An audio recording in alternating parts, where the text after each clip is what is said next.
14h-16h, Brigitte Lahaie, Sud Radio. Vincent Hupertan est avec nous, urologue, sexologue, et votre podcast Prostate Minute, où vous donnez énormément d'informations pour tous les hommes qui auraient peut-être un petit souci, quel qu'il soit, hein, parce que là on parle évidemment de l'érection, mais il n'y a pas que ça. Hein. Il peut y avoir des petites douleurs, il peut y avoir... Il y a l'arthrose. Hein. L'arthrose dans le pénis, non. Non, l'arthrose dans les mouvements, parce que voilà, il y a quand même de la bougeotte. Hein. Il y a ça, et puis il y a des maladies de la pelvis. C'est vrai que le mal de dos, quand on a très mal au dos, pour un homme, c'est... c'est compliqué, il y a des positions qu'il faut éviter. Hein. Ça sollicite quand même pas mal le dos, oui. Bon. Mais nous aussi, on peut bouger un peu. N'est-ce pas, Nathalie ? Bonjour. Bonjour, Nathalie. Bonjour à tous. Bonjour, Nathalie. Eh bien, on vous écoute, allez-y.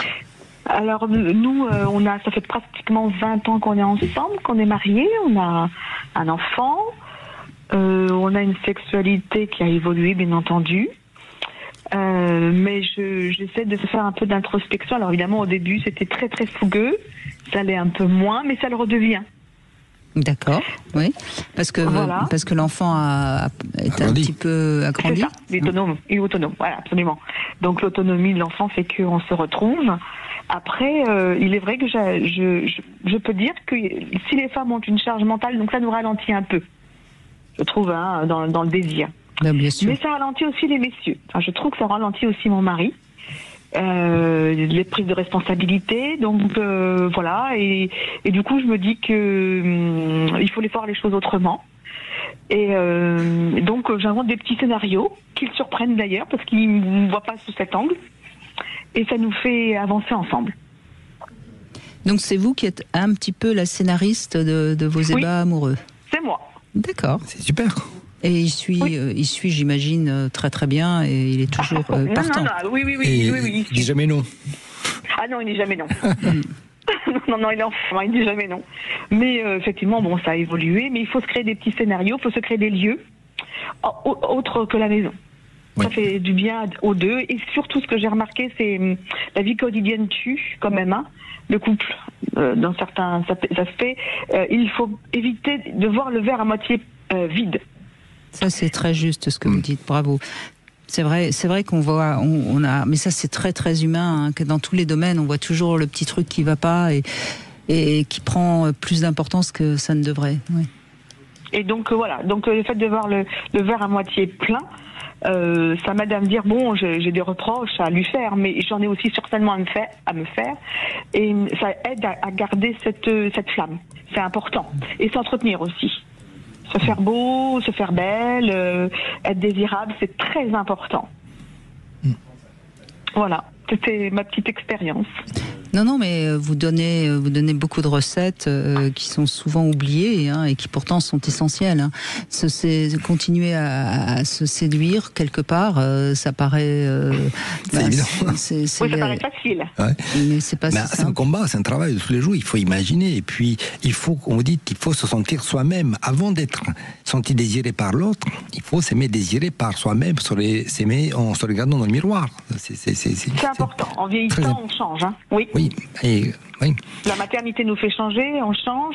Et donc là, j'ai découvert dernièrement, enfin ça m'est venu comme ça, hein, je regardais une plateforme bien connue, hein, de location saisonnière.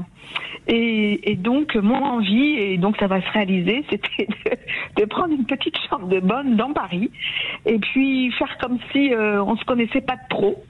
Faire un petit dîner, bon, c'est dans ma tête, hein, mais et ça, alors il a été choqué au début, enfin un peu étonné, et je lui dis non, mais c'est ça dont j'ai envie pour mon anniversaire, et donc ça va être que tous les deux, et ça va être sur cette séduction, voilà. D'accord, donc il va falloir qu'ils reprennent tout à zéro.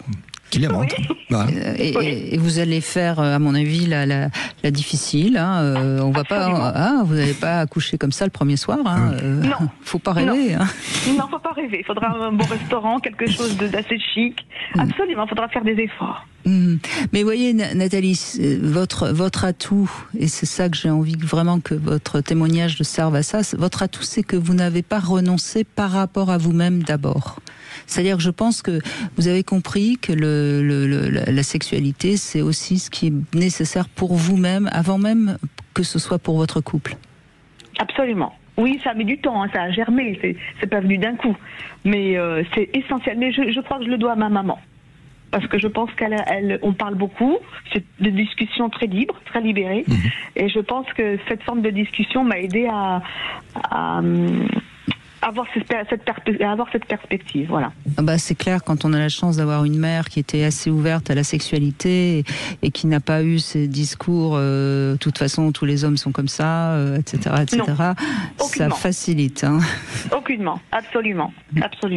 Oui, mais, voilà. mais ce désir que vous avez d'abord pour vous-même, c'est ce qui vous donne l'énergie pour inventer des petits trucs, pour le tirer vers le haut, hein, j'ai envie de dire.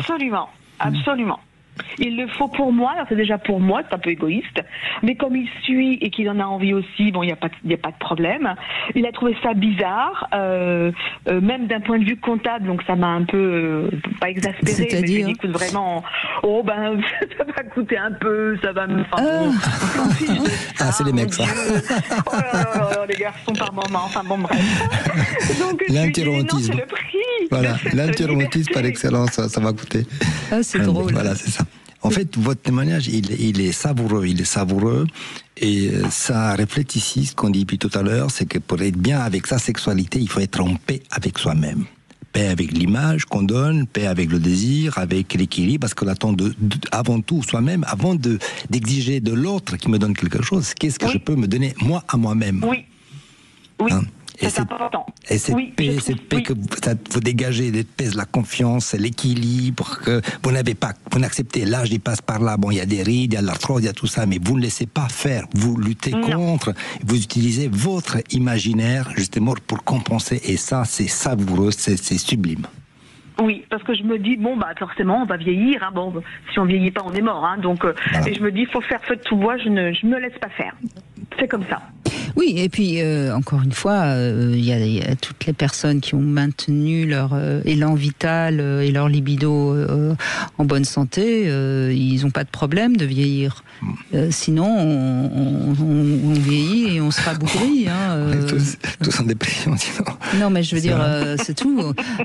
J'ai un ami qui me dit, moi, de toute façon, quand je regarde une femme, je sais si elle baise encore ou si elle baise plus. Alors, c'est peut-être pas aussi systématique que ça, mais quand même, il y a quelque chose de cet ordre-là. Si, bien sûr. Bien sûr.